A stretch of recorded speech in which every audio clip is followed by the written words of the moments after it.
Hey guys, Janet here. While I wait for the girls to join, I just wanted to pop in and thank you so much for finding Two Girls and a Bottle of Wine. Now, you found us once, but can you find us again? Well, we're on all the platforms. We are on Apple, iTunes, Spreaker, iHeartRadio, Stitcher, Tumblr. Make sure that you are listening and subscribing and sharing us with your friends. In addition to that, if you listen to us on iTunes, rate and review us. Give us those 5 stars. Leave us comments. If you have some suggestions about things you want us to talk about, feel free to send us an email at twogirlsandabottle-of-wine@gmail.com, all spelled out. All right, let's get this show started. Hello, I'm Janet. And I'm Amber. And we are Two Girls and a Bottle of Wine. A bottle of wine. Because men like booze. And girls like wine. What? You look confused. I feel like I said that wrong. No, you said it right. No, okay. It's just been so long. I know. It's been forever. How have you been? Oh, I was diagnosed with coronavirus, and so now I'm good after that. So how long ago were you diagnosed?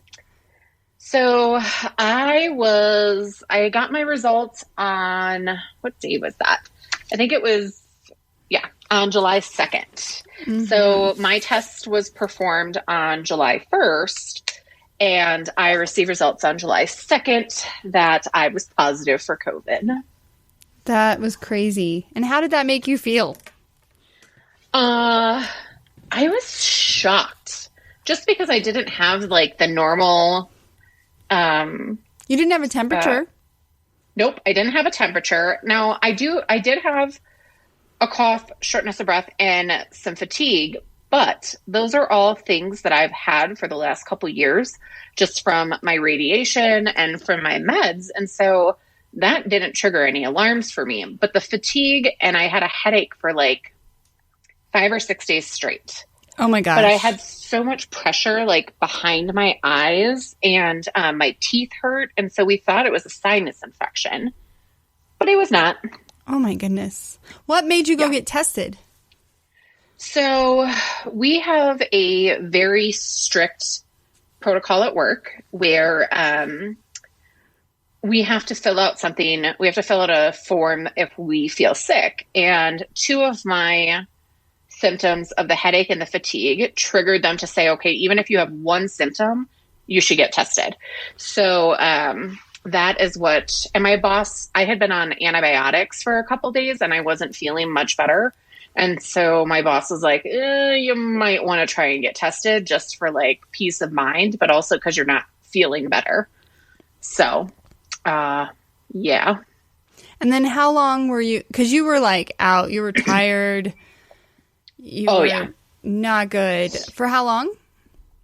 It probably lasted about, like, the worst of it was probably about 7 days, 7 or 8 days. I actually developed so this isn't uncommon, but I actually developed like anorexia in some format because I couldn't, like, it wasn't like I was throwing up food or anything like that. I just didn't eat. And so I lost like 13 pounds in about 4 days. And so I actually didn't eat food. It was from the 26th to the 4th. The night of the 4th or the 5th, I think, was the first time I actually ate something that was solid. I ate soup a couple other days, but mostly I was just eating. I was not eating. So. Wow. Yeah. And there was a point where I started to turn a little blue. Which it can be a side effect or a symptom of COVID. I don't know why, but for some reason my lips started to turn blue like that on my neck. It was very strange, but that only lasted like 2 days. Wow. Wow. So. Well, I'm so glad you recovered. I know, me too. Because I know we were all like, what? Yeah, that was insane. I honestly. Okay, so you honestly what? So I honestly don't remember what I was going to say.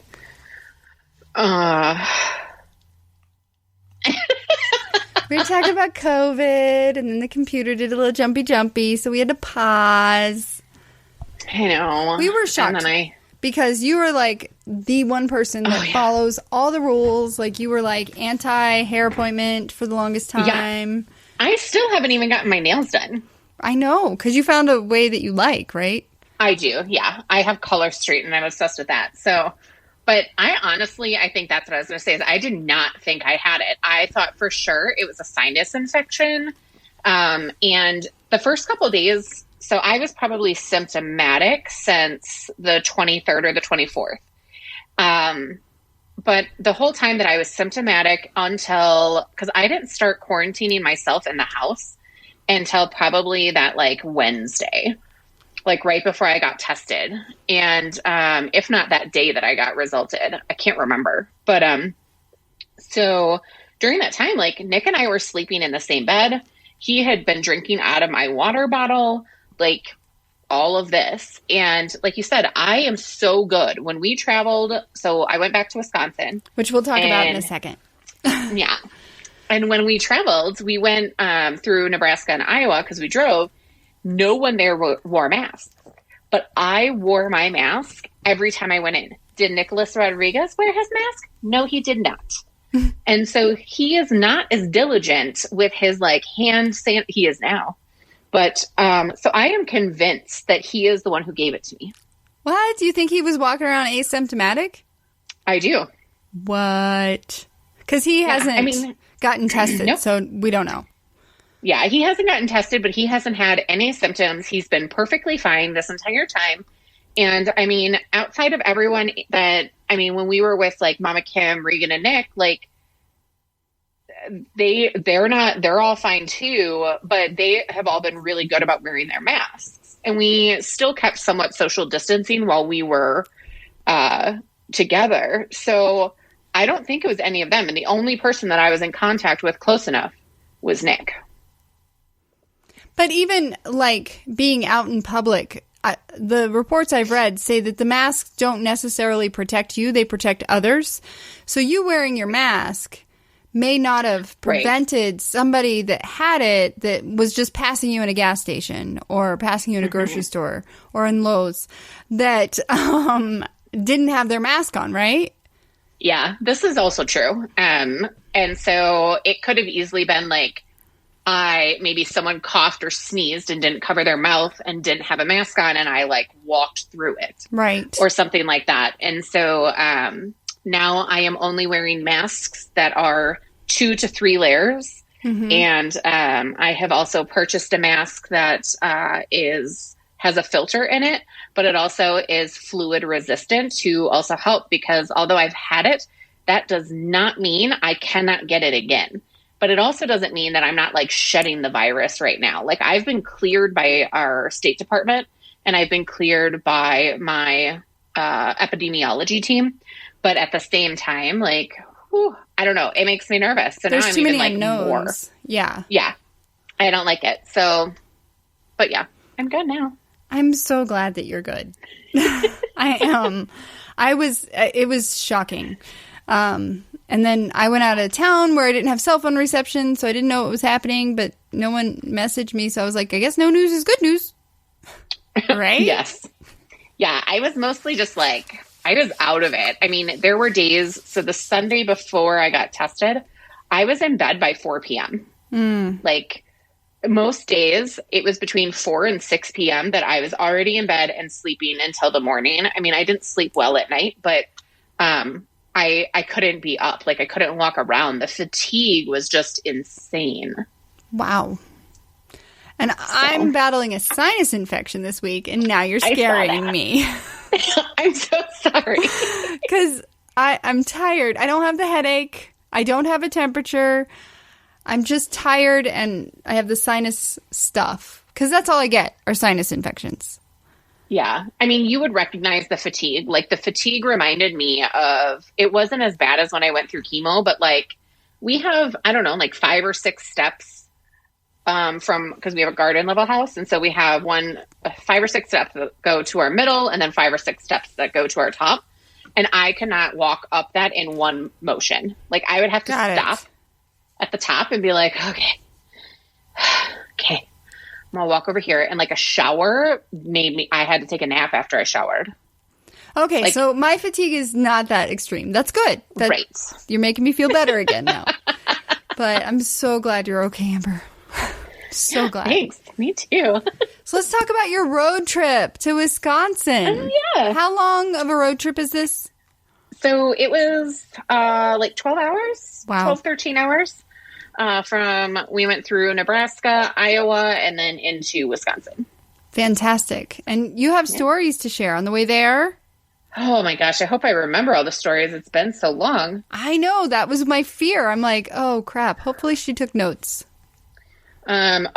So I do remember one of the stories. So it is a Nick story, of course. Right. Because that's what they are. Oh, always. So we're driving, and when we first get in the car, like we start driving, and at some point Nick realizes that he is out of soap, like body soap, body wash. Like he just didn't pack it? No, he ran out at the house. Okay. And so we never got him any. And I was like, oh, that's what it was. I was like, oh, well, we'll just get some at the Bath and Body Works in La Crosse, because Nick only uses this one type of body wash. And it is like the stress reliever kind, which I don't know that it really works. Yeah. No. I don't think it works for him. That's Steve's favorite hand sanitizer, is that scent. Yes. Okay. So he texted Regan and was like, hey, is the Bath and Body Works open, or can we go there or something like that? And Regan was like, no, it's closed. Like, they haven't opened back up. Nick lost his damn mind. Oh my gosh. So we're driving and we're in Nebraska. We're getting towards the end of Nebraska, and we have to stop to go to an outlet mall that has a Bath and Body Works, so that way we can go in and get him some motherfucking soap. Did you have to wait in line to get in? So we were fortunate enough that we did not have to wait in line. It did take us a little while to find it. Like, we had to drive around, and it was very strange. And it was like 9 million degrees outside. And humid. Yeah. It was stupid humid. And I was like, you're seriously going to make us stop for some soap? Because Nick and Regan have tons of body wash at their house. And so I was like, you could just use, nope, I can't possibly use any other body wash other than this. And I was like, can't you just use my body wash? Nope. Okay. So we had to make an entire detour and spend like 20 minutes, 30 minutes getting this damn soap for Nick, only to find out that in the end, when we got to Nick and Regan's house, they recommended that he use their beauty counter body wash. Oh, which he now loves. And so I had to order him that. And he actually used that the entire time that we were in Wisconsin. Oh, my goodness. Yeah. Great. And you collected mugs on your trip, yes? You got your Starbucks mugs? Yeah. So Nebraska was on our way to Wisconsin. It was really hard to find a Starbucks. Like, a lot of times when you're driving, like, it's always like, oh, Starbucks on the side of the road. No. There was like no place to stop. So, but I did get one in Iowa, and then on the way back, we got one from Nebraska. Yay! Oh, and I also got a coffee mug at the campground we stayed at in Minnesota. Yes, what does Wisconsin. It say? So it has something about s'mores, and it says... It's very cute. You showed us on the Marco Polo. Yeah, it was a super cute little mug. I love it. That's awesome. Well, let's take a break, and when we come back, we're going to talk about wine ninjas. Yes! Hey guys, thank you so much for listening to Two Girls and a Bottle of Wine podcast. I gotta stop 1 second and tell you about our sponsor. That is Nature's Best CBD. It's a Colorado company specializing in hemp-rich products. They have products such as CBD pain creams, lotions, protein powders, capsules, lip balms, and pet products. I've used their products, the pain cream specifically, and oh my gosh, I was blown away. And all of their products begin with their ultra high strain hemp extract, and they're THC free, which means no psychoactive effects, no risk of failing a drug screen. You got to go check them out. You can shop on their website at naturesbestcbd.com. That's naturesbestcbd.com. Thanks, guys. So before we talk about wine ninjas, what are you drinking, Amber? So today I am drinking 14 Hands Winery It is called Unicorn Rosé Bubbles. And I am drinking it out of a unicorn wine glass. Where did you get the unicorn wine glass? So the unicorn wine glass, I actually found at Children's Hospital in the gift shop. Oh, that's awesome. While I was looking for masks. But oddly enough, the 14 Hands Unicorn Rosé that I'm drinking, it's in a little can, and I cannot find it here. I got this in Wisconsin. Yeah. We brought back so much alcohol from Wisconsin because it's so cheap. I mean, I bought like 5 bottles of wine in Wisconsin just because it was about $20 less than it is here. Yeah. But I am obsessed with this wine. It's a very nice rosé, and like I actually like the little bubbly and stuff. It's great. Well, and it's a pretty color. That's awesome. I'm drinking water because I'm trying to stay hydrated with this sinus infection, but we can still cheers with water and wine. Cheers, Amber. Absolutely. All right, well, let's talk about Wine Ninjas. You've invited me to this Facebook group, and I just now added my address today because I didn't understand until... You know, I didn't understand either. So, I mean, I understood what it was when I invited you. But so Trisha, who I think we've talked about a couple of times, she listens to our podcast. Hi, Trisha. And she always sends me great, like, wine ideas and stuff like that. And she invited me into this Wine Ninja group like weeks ago. And I was like, yeah, okay, whatever. Like, I just thought it was some like wine thing. And I have been seeing people posting and it was showing up on my Facebook, but I wasn't really paying attention. And so finally I was like, what the hell is this? That was kind of my thing today. I was like, what is this? Yeah. So I started like researching it, and basically what it is this is something that I actually saw being done in La Crosse like months ago when everybody started getting like shut down and locked down and all of that. Yeah. And I was so jealous because Regan and Nick had done something similar to this. So what it is it's called Colorado Wine Ninjas. And you go and you put your address and your likes or dislikes or allergies in an album that is either your city or the closest city to you. And they have all the albums. And it's a private group. So it's not like your address is out there in the world. Exactly. And there are a bunch of rules and everything like that to make sure that everyone is staying safe and that no one's sharing information and all of that. But then you basically choose someone and buy them wine. A gift basket, right? It's like a little gift basket that you can put together and you leave it on their doorstep and then you knock and like run away.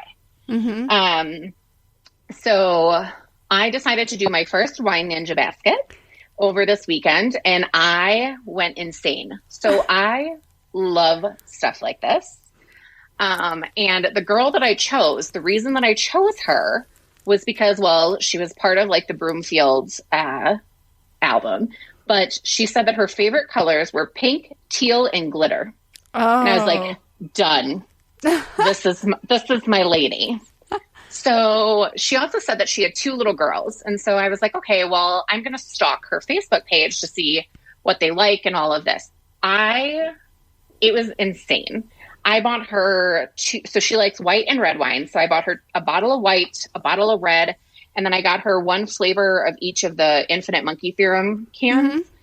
So she got white, red, and rosé. And then she likes coffee. And so I got her some coffee and a coffee mug and a coffee thermos. Oh my gosh. I got her little girls. I bought them pink things of like big bubbles that you can blow. I saw that. Yeah. Yeah. And I also got them lip gloss. So I got them mermaid and unicorn glitter lip gloss. Oh, that's amazing. And I also got the mom. So I got the woman who I did, she got glitter face masks.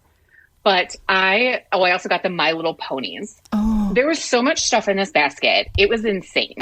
I lost my damn mind. So I go and I drop off the basket. And when I was stalking her on Facebook, I realized that we had a mutual friend. And our mutual friend was Trisha. Oh, that's hilarious. And so I texted Trish when I left the house. And I was like, hey, Trish, I just Wine Ninja'd your friend Ashley. And she was like, oh, my God, really? Blah, blah. Well, Ashley was out of town. Oh. So I was like, oh my God, do I need to go back and get it? Because that basket, there's a lot in it. Because I didn't even tell you everything I put in there. Right. And so we ended up having, like, we had this whole texting thing. And if it wasn't for Trish, I'm concerned that someone probably would have stolen it, because she had to text Ashley to see if her husband was home. And then the neighbor ended up going and getting it. But they love the basket. And now we're going to get together and like hang out sometime, Ashley, Trish, and I. So I'm very excited. But I'm going to do another wine basket this weekend. I'm loving it. I have not been wine ninja'd yet, but I'm actually just loving giving the gifts to everybody. I like putting together little gift baskets. One of my friends posted on the Wine Ninja today and was like, I've gotten ninja'd 5 times. I'm taking my address off so I can let other people enjoy the fun, and I will pay it back. So awesome. I will take a look at that. Yeah, it's so much fun. And after you do get ninja'd, you are supposed to like remove your address or put I've been ninja'd. Right. But yeah, that's hard. It's fun. It's hard to follow the rules, I think. Because I was so overwhelmed. And they were archiving the last couple days, and I'm like, I don't know what this means. I don't know. Yes. Well, cool. Thank you for inviting me to that. That should be a lot of fun. Yeah, I'm excited. So you got the Google Docs open? Yeah. Lies. Totally, I have the Google Docs open. So I found this interesting article along with COVID. It was talking about face shields versus face masks. And when we were up in the mountains for July 4th, we went to a restaurant, and I noticed that one of the waiters had a face shield, and it looked way more comfortable, and it looks like it would protect you more because it protects your eyes, your nose, and your mouth. And it's clear. It doesn't, like, there's no slipping. I don't know. So I found this article about face shields versus face masks and which is better. And it really, it says that there hasn't been a conclusive thing that says, yes, this is better than that. But do you have an opinion, Amber? So, I mean, I do. I think that the face shields are really helpful and really great for people that are in areas of like food or in the lab when we're opening things where you know that there's going to be some kind of splatter. And that's really what it's for. Splatter in a lab just really grosses me out when you say that. Yeah. Trust me, I am aware. Because it grosses me out too. Especially since I've been working even more closely with our microbiology team, knowing all of the things that come into that lab that could splatter. No thanks. No, I'm good. But so I can see why it is definitely more protective for that purpose. But I still think that wearing the masks is the best, but you can probably breathe better.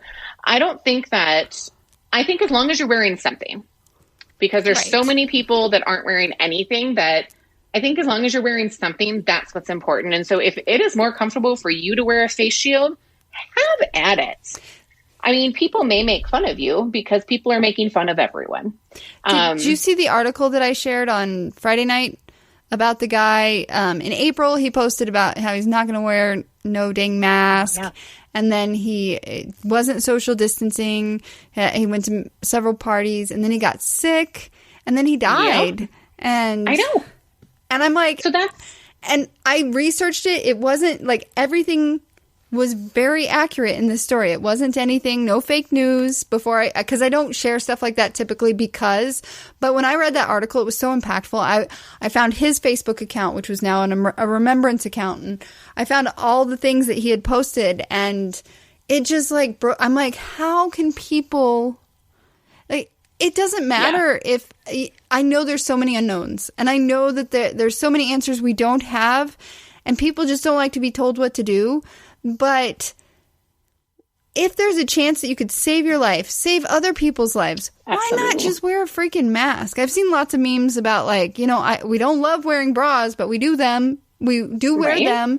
We don't like following the speed limits, but we do most of the time, Amber. And stuff like that. It's just like the seatbelt. And it's just like, why? Right. Because people just want to be like, I'm independent. I don't need to be told what to do. And it's ridiculous. I know. It's heartbreaking that it takes somebody close to you or yourself getting it before you change your ways. I mean, Nick has a colleague that did the same thing where him and his friends were like, oh, fuck this, blah, blah, blah, blah. I'm not going to wear a mask. This is stupid. And one of his friends died from COVID. Oh, my gosh. And he was a very young man. He was under the age of 30. And it's so sad. And I think the challenging part is, you know, much like me, when I had COVID, like I didn't have an extreme case. I thankfully did not have to be admitted to the hospital. But that doesn't mean that it couldn't have happened. Right. And that's the thing is you don't want to take the chance of getting it and hoping that it just goes away in 14 days. A lot of people spend 30 to 60 to 90 days in the hospital trying to fight this. Exactly. Like you can't see anybody. I was talking to somebody recently who has someone they know who's going through breast cancer and they're having to have their mastectomy and no one's allowed in the hospital. And I remember going through mine and it's heartbreaking to know all this. And you also don't know what other people are fighting. So it's not just about fighting COVID. It's the fact that people are going through cancer all the time or all these other health issues. And you don't know people's stories.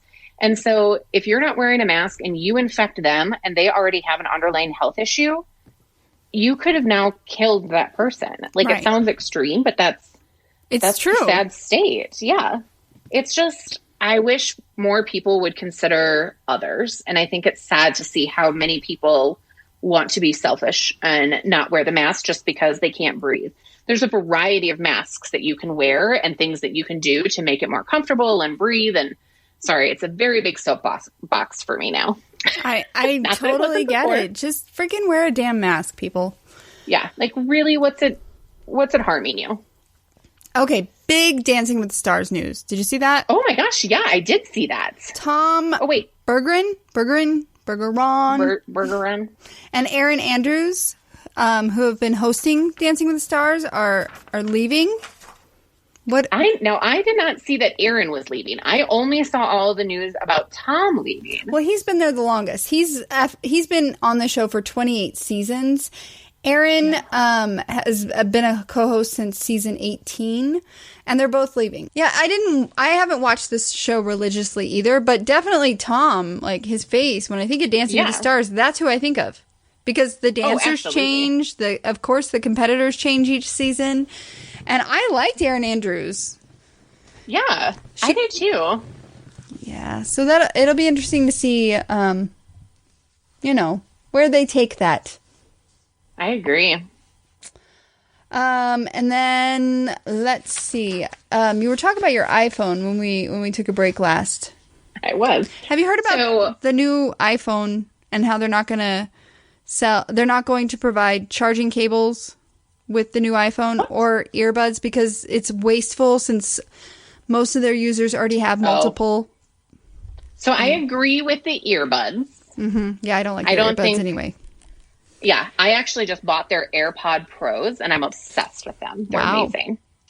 When I was working from home the last 2 weeks, my old AirPods, every time I tried to connect, they kept disconnecting, and it made me mad, so I just bought the new ones. So that makes sense, because everybody, I feel like, just goes and gets something else, and like you said, their earbuds suck, the ones that come with the phones. But I feel like the cable... Like, that's needed. Their cables don't last very long.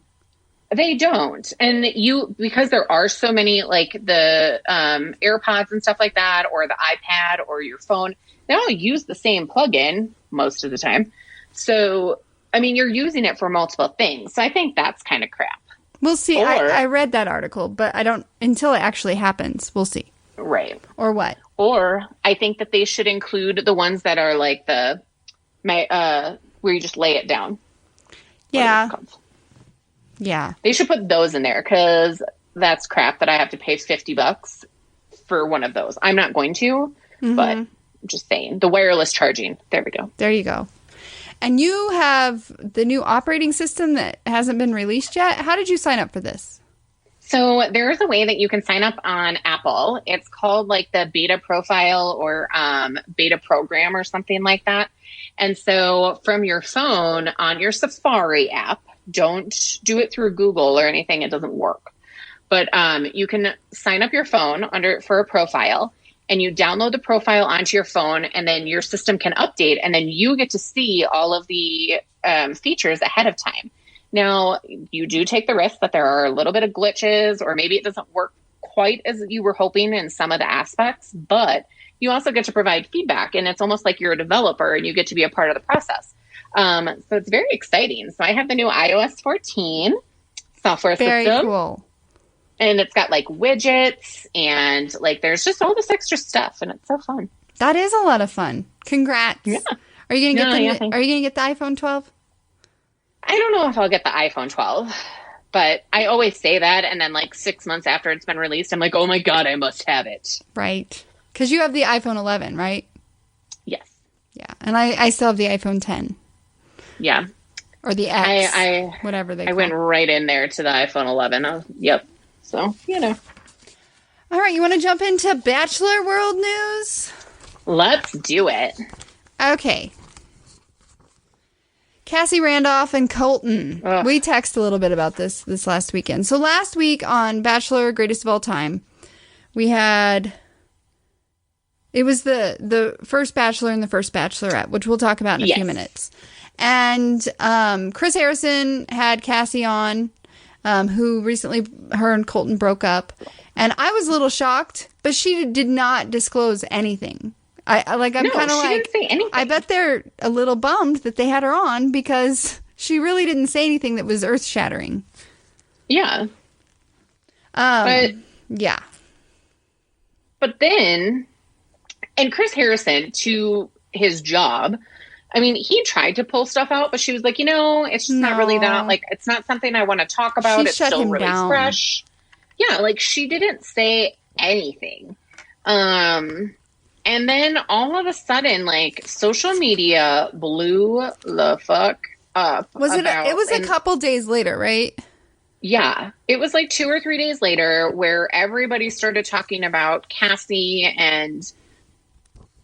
didn't Colton come out with something? Like he posted something on it. Yes, no, I saw that on Thursday.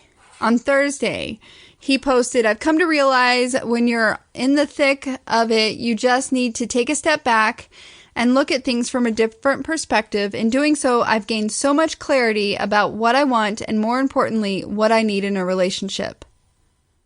Yeah.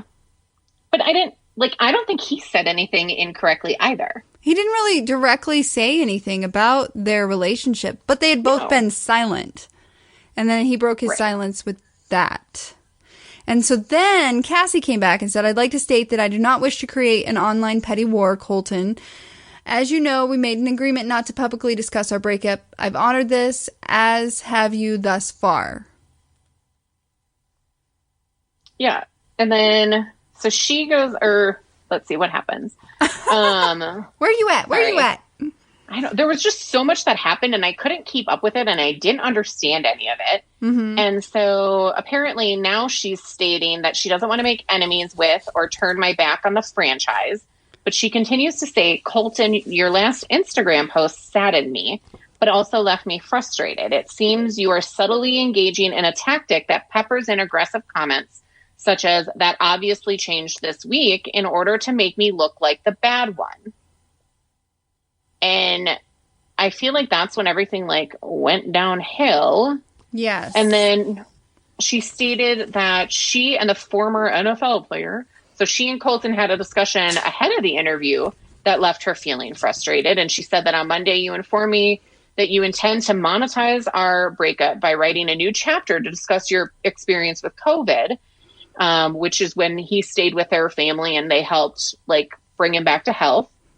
And you have also refused to give me any sort of approval on the chapter you will be writing, which will heavily feature me. This seems a bit unfair to me.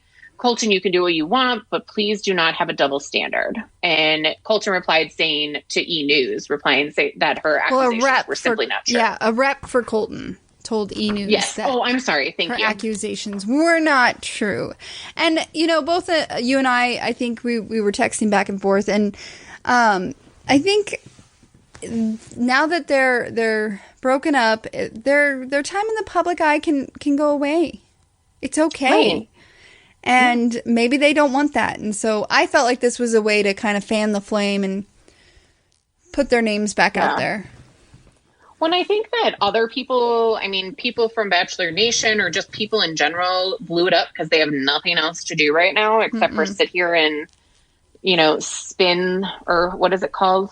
Stir the pot. Stir the pot. I mean, even her talking about like the chapter in his book, it is his book. Like, it's his opinion, it's his life, it's his perspective. It doesn't mean that it's correct. It doesn't mean that everybody has to believe it. It doesn't mean anything. And she's always welcome to come back out and say, you know, I had a different experience. Then their names will be back out there again. Right. Give them exactly. And I was listening to a podcast. There was one of my YouTube people that I watch. She recently released a book, and she was talking to the podcast host about, you can mention people in books and you don't have to have their permission. And defamation of character lawsuits typically go nowhere. It's just it's money you throw at the court system. Yeah. So I don't know. It was all very interesting, and it just kind of like took off and it kept spiraling, and I couldn't follow any of it. Right. Okay, so we have some really good Bachelor Nation news. We do. It's very exciting. Bachelor Nation's Jaden Tanner announced the gender of the new baby. Tell us about it, Amber. So I love gender reveals. I think they're so much fun. But unfortunately for Jade and Tanner, they had a lovely Pinterest fail. So they had planned to have like this volcano kind of box that was supposed to push out the color of what their baby was going to be. And unfortunately, it failed a little bit and just came out like a flat pancake. So they also had to later on like do something different with a powder cannon for a second try. But they are going to be welcoming a little baby boy. Aww. Yay. Which is very exciting. So they already have a little girl. Yes, and adorable. And the thing about the OG Bachelors airing, I didn't know who I knew the names Jade and Tanner, but like I'm getting to know these people. Yeah. It's awesome. It's very fun. I know. And then last week on The Bachelor, Greatest of All Time, whatever, they took a look at the first ever Bachelor, which I had no idea anything about him. And the first ever I've never seen it. Bachelorette. And I think the only reason I knew about her is because she lived in Colorado, right? Yeah, I had never watched either of those seasons. So it was really interesting to watch. It was kind of fun. Yes. And so I want to take a look at Alex Michael and find out what I did some research to find out where he's at now. And then if you want to go over Trista afterwards, does that work? Yeah. Okay. So the first Bachelor, his name was Alex Michael. I think it's Michelle. Michelle? That makes sense. I don't know. I think I didn't pay attention. Alex M. Just in case he's listening. Yeah, because he is. So when The Bachelor premiered back in 2002, of course, it wasn't the age of Instagram or even Facebook. It was a much simpler time, and it meant that Alex could find love with someone who was really there for the right reasons. Because of the inaugural season filming during a time where literally everything wasn't plastered all over social media, Alex is now less in the spotlight than more recent Bachelor leads. In fact, unlike past contestants and leads in Bachelor Nation, he didn't go on to start a podcast. He didn't put him, he's nowhere to be found online. I Googled. I can't find him. He didn't even come back for the greatest season recap show, but he is on LinkedIn. It appears that he lives in Washington, D.C., and he works as a digital media executive. He's also the co-founder of NewCo, a software development company. That's all we know. And I do think that there might have been, I think I saw some article where he talked about, or not he, but the woman that he chose said that when she was last in touch with him or last heard from him or something, he happened to be married. So I think he is married and has 2 kids. Oh. But I only saw that in like one article. I haven't seen that in any other news. But yeah, his season was very interesting to me. Very interesting. Kind of fun to watch, but it was also very strange. Mm-hmm. So I don't know. What did you think about it? It was very It definitely felt like it was in the 90s. It didn't feel like it was early 2000s, but yeah, neither here nor there. It did feel very authentic. There was still crazies, which I thought was interesting to still have. And I didn't notice that they were drinking very often. Like, alcohol wasn't free-flowing. Like, on the first night, you didn't see everyone holding a wine glass. So I think it spoke to that time. I don't know. It was very interesting to watch. I thought the women were interesting because they seemed, not that the women now aren't real, but it's kind of like that stuff that you see all the time now on social media where it's like, here are the teenagers dancing to whatever, and this is what I was like when I was 13, and it's like this whole different version. And that's kind of what this was, is they seemed like they were real women. There wasn't as many blonde hair, blue-eyed, model-looking types. They were real. Named Lauren. Yeah, they were real, and so it was just interesting. And I enjoyed watching it. It was different. And he sent Trista Sutter home, and that led her to be the first bachelorette. Yeah. So you want to talk about her? Yes. So Trista Sutter has actually stayed in the limelight, if that's what you want to call it, a little bit longer than everybody else, or than everybody from the Alex Michelle season. She was sent home, and Alex ended up choosing Amanda Marsh over her. And it actually wasn't until like they had already done another Bachelor season, and then they went back and Trista was still single. And so they then asked her to be the first female lead. And she ended up, so she was in 2003, she was a former Miami Heat dancer. And on the season, she ended up falling in love with firefighter contestant Ryan Sutter, who actually lives in Denver, in Colorado. He lives in, where? Vail. Vail, yes. You are correct. I win. And a cookie. And so she accepted, and they are still married to this day. They were actually the first wedding that was done on air, and there were 17 million viewers that tuned in for their $4 million wedding that was paid for by the Bachelor franchise. And that was the first ever broadcasted wedding. And it actually aired over 3 different parts. They showed their actual ceremony, but it also documented the couple's life leading up to the big day. They had been engaged, I think, almost a year when they ended up getting married. And then after her season, she actually went on to sign on for Dancing with the Stars. She did not win. She ended up getting eliminated.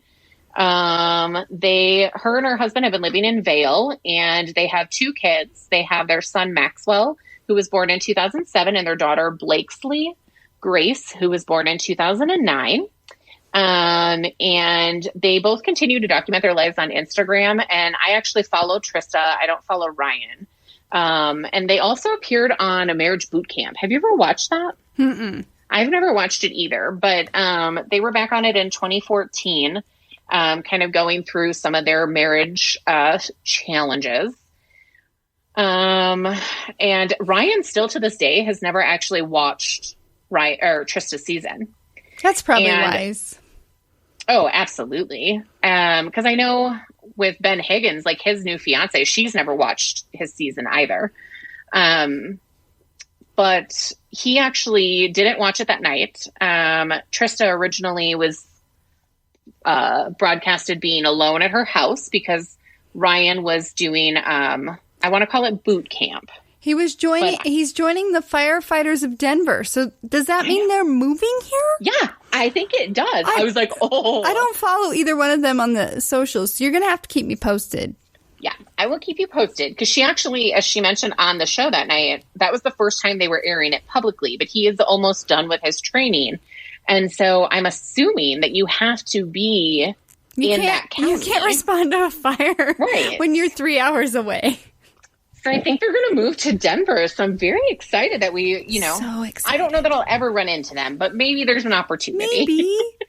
There's always a chance. Anytime I went to Vail, I was like, I know. Where and are there's they? a lot less people out these days. So, you know, greater chance. Yes. And then they took a week off to air the CMA Fest, Best of CMA Fest, which I recorded because my husband. I forgot to record it. Yeah. I recorded part of it. I turned it on. It wasn't recording. I was like, dang it. Because my DVR is supposed to catch any Miranda Lambert, and it did not. So they took a week off, and they're coming back with the opportunity for us to relive Brad Womack's 2 failed seasons of The Bachelor. Yeah, I'm not sure how I feel about watching this specific season and why it ended up being one of the ones that they chose. I never watched his.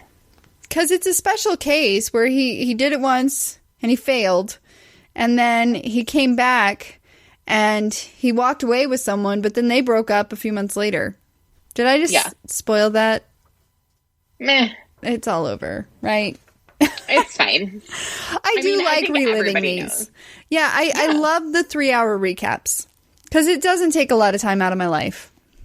No, I'm excited. I wonder who they're going to do next, because I know they kind of announced who they were going to do in the beginning, like the first couple, but they only announced it up to JoJo, and then I think they only announced it up to Ben. Like, I don't even think I saw that JoJo was going to be next, and then so I don't know, like, when is the end date? When does this stop? I don't know, because I have seen a bunch of stuff coming out about Claire's season and them looking at doing that differently. And so, I mean, they have to be filming Claire soon, but I feel like this is going to end in another, 2 or 3 weeks, maybe? Maybe. We'll see. Yeah. I don't know. And speaking of Claire's season, we knew that... Who's the new Bachelor? Matt James. We knew he wasn't going to be in the list of guys for Claire, but Tyler Cameron had another friend that was, I guess, in the list of guys for Claire. His name was JP Caruso, and he is no longer competing for Claire's heart. I didn't know Tyler had 2 friends in the running. Yeah, I didn't know that either. And then Reality Steve said that 13 guys from Claire's season of The Bachelorette have already been cut. So I shared the list in our notes, but outside of Matt James, I don't know any of those people. Yeah, I'm looking at it right now, and I don't know who any of those people are. So, I'm not a big Reality Steve fan, but I am, I've been trying to use him to give me some information. So, yes. He has let us know that the filming will be at the La Quinta Resort and Club in California, that they're bringing in extra guys so that they can test everyone for coronavirus, and they want to have enough guys that if anyone tests positive, they can send them home and still have enough guys. Yeah. And yeah, we'll see. I saw pictures on his Twitter, on Reality Steve's Twitter, that showed Claire at the resort. So filming's pretty imminent. Yeah. I find it interesting that they're going to La Quinta, though. I'm surprised. It's a resort. It's not the hotel. It's the La Quinta resort. I'm gonna look it up. You really need to, because you're thinking of a La Quinta Inn. This is a resort. It's not the same. Like, wow, Bachelor really pulled it back. Jeez. And when I was trying to dig up some facts on Claire's season, I found this article from Pop Sugar, and they listed some things that they want to see, and I totally was like, yes to all of them. Have you found the resort yet? Yeah. Okay. It's much better than what I thought. Yeah, it's not a La Quinta Inn and Suites. It's a resort. I was very concerned. I know, your face said it all. Okay, so with Claire coming up, she is closer. She's our age, right? You're gonna be 30. Mm-hmm. You're gonna be 38. I will be 37 in 5 days. Right, you're 2 years behind me. I'm gonna be 39 on the 27th. So she's a little closer to our age, because I think she's 38, right? She's right in between us. Yeah, she's 38. Yep. So I think this is a great opportunity for the Bachelor franchise to find more serious people that are really looking for love. And the nice thing is, with Matt James being the Bachelor, these guys aren't going to be trying to become the next Bachelor, right? Exactly. So we definitely want to see emotionally mature contestants who are ready for love. She has made it clear that she wants a husband, not a boyfriend, and ABC doesn't have the greatest track record for finding men who are truly ready to settle down. So we want to see someone ready to settle down. Yes. And of course, the next piece. Are you ready, Amber? Are you at number 2? Yes. Yes. Uh-huh. I forgot about this. Okay. Forgot about what? Podcasting? Yes. No, I just forgot about this spin-off series. No, not the spin-off series. Oh. No. Oh. So it's the list of things that we want to see from Claire's season. Number 2 is diversity in all types. She has said if you line up the guys that she's dated, they're all different shapes and sizes. Is the link not in there?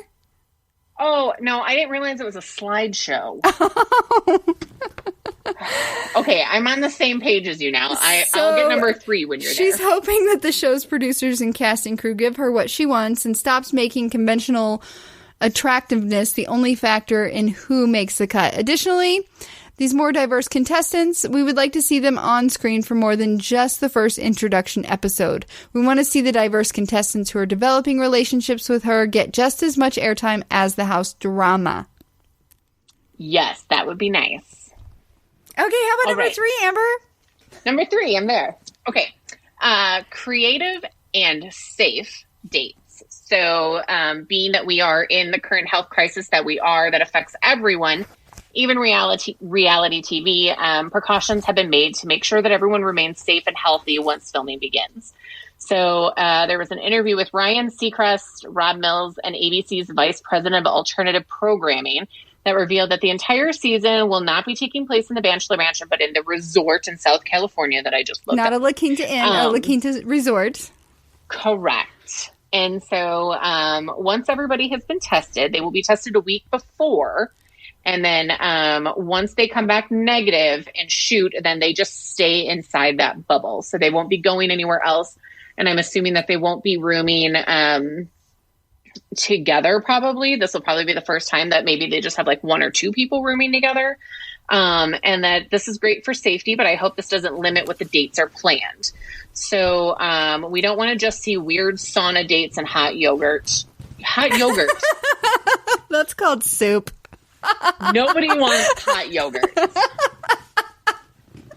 Or hot yoga. So, this is an opportunity for producers to get more creative to help Crowley get to know the men.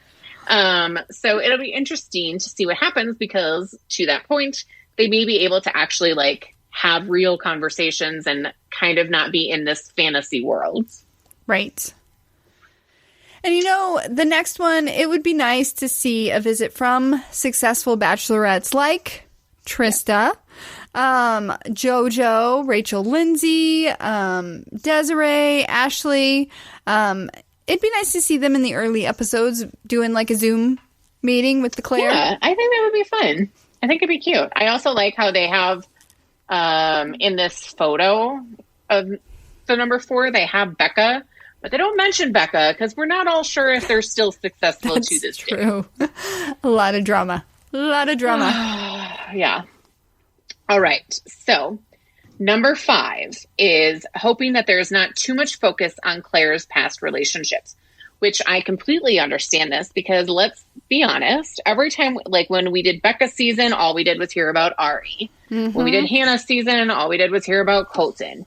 So it's this, and Peter, we heard about Hannah. Like, it's this whole big thing. So Juan Pablo season was so long ago. And so bad. It was such a shitty season.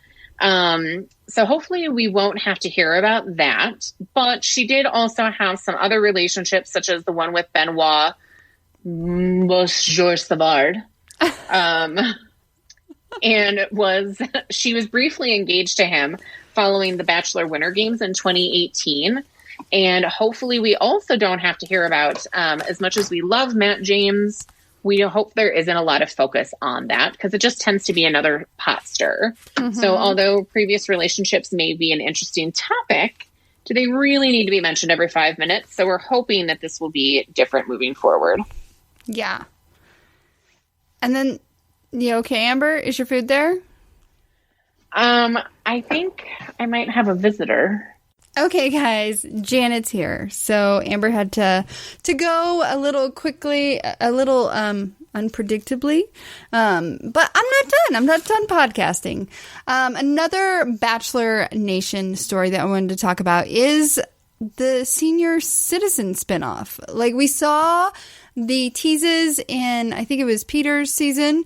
There was like, do you know a senior citizen that is interested in finding love? And I was like, oh my gosh, that would be so much fun. So according to Variety, they've reported that the series is still on the table for ABC. And they've received videos from seniors looking for love.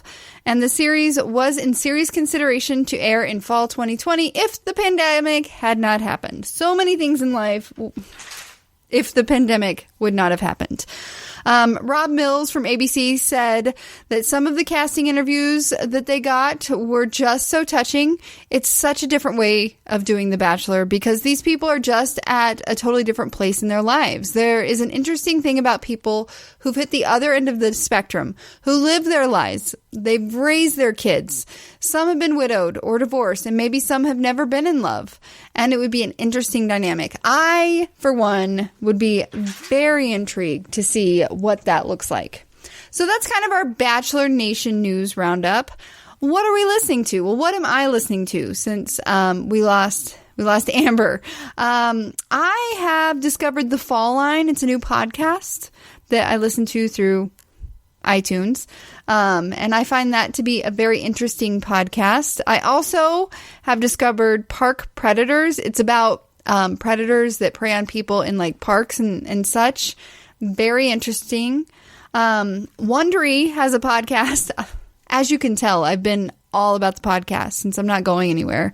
They have a podcast which they're getting ready to release season 2, but I had just now discovered season 1. It's called Blood Ties, and it's dark, twisted, and awesome all at the same time. As far as music, I'm not really listening to any new music. Maybe it's because I can't see concerts, so I did download the new Willie Nelson's album that came out, I think, July 3rd, and it's called First Rose of Spring. And if you're a Willie Nelson fan, you should go check that out. All right. How about from the wine book? We've got the wine book. It's the Little Book of Wine Tips, and we're going to look at number 22 today. Opening a bottle of sparkling wine can be messy and even dangerous if the cork flies out unexpectedly. I know we all have fear of that.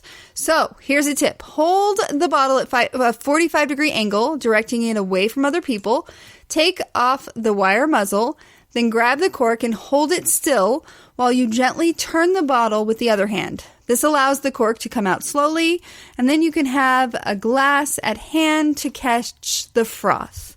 I try to avoid the froth. Like, if you're careful, I feel like you can avoid the froth. Yeah, just let it chill for a bit.